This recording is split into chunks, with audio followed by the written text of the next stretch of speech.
ఇంటింటి కుటుంబ సర్వేలో అంతా పాల్గొనాలని మంత్రి సీతక్క అన్నారు. ఊరూరా ఉత్సవంగా ఉద్యమంగా తమ వివరాలు నమోదు చేసుకోవాలని సూచించారు.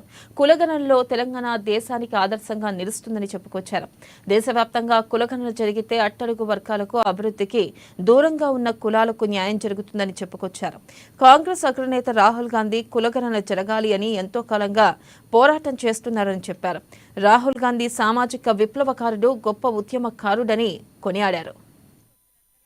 అందరికీ పేరు పేరున హృదయపూర్వక నమస్కారాలు. నిన్న మన నాయకుడు పేదల పెన్నిది మరి అట్టడుగు వర్గాలకు, బడుగు బలహీన వర్గాలకు ఆశాజ్యోతిగా పనిచేసేటువంటి రాహుల్ గాంధీ గారు కులగణన జరగాలి అని దేశవ్యాప్తంగా వారు పోరాడుతున్నారు. మరి ఈ కులగణనలో మొదటి స్టెప్ వేసినటువంటి తెలంగాణకు వచ్చి ఎక్స్రే లాగా కులగణన జరగాలి, మనమెంతో మనకు అంత వాటా ఇవ్వాలి అనేటువంటి లక్ష్యంతో సామాజిక న్యాయాన్ని తీసుకురావాలని సామాజిక విప్లవకారుడుగా, సామాజిక ఉద్యమకారుడుగా మరి ముందుకొచ్చినటువంటి రాహుల్ గాంధీ గారికి ప్రత్యేక ధన్యవాదాలు. మన సీఎం రేవంత్ రెడ్డి గారికి, అదే విధంగా కేబినెట్ మినిస్టర్స్ అందరికీ కూడా ప్రత్యేకంగా ధన్యవాదాలు తెలియజేస్తూ తెలంగాణ ప్రజలందరూ కూడా ఈ కుల గణన మరి చేరికలో ప్రతి ఒక్కరూ పాల్గొని తమ యొక్క క్యాస్ట్, సబ్ క్యాస్ట్, ఇతరత్ర వివరాలన్నీ కూడా మరి నమోదు చేసుకోండి. తద్వారా మాత్రమే సామాజిక న్యాయం, మనకు కావాల్సినటువంటి ఆర్థిక, సామాజిక, రాజకీయ, విద్యా, ఉద్యోగపరమైనటువంటి న్యాయం లభిస్తుంది. ముఖ్యంగా రాహుల్ గాంధీ గారు is not only politician, is a great warrior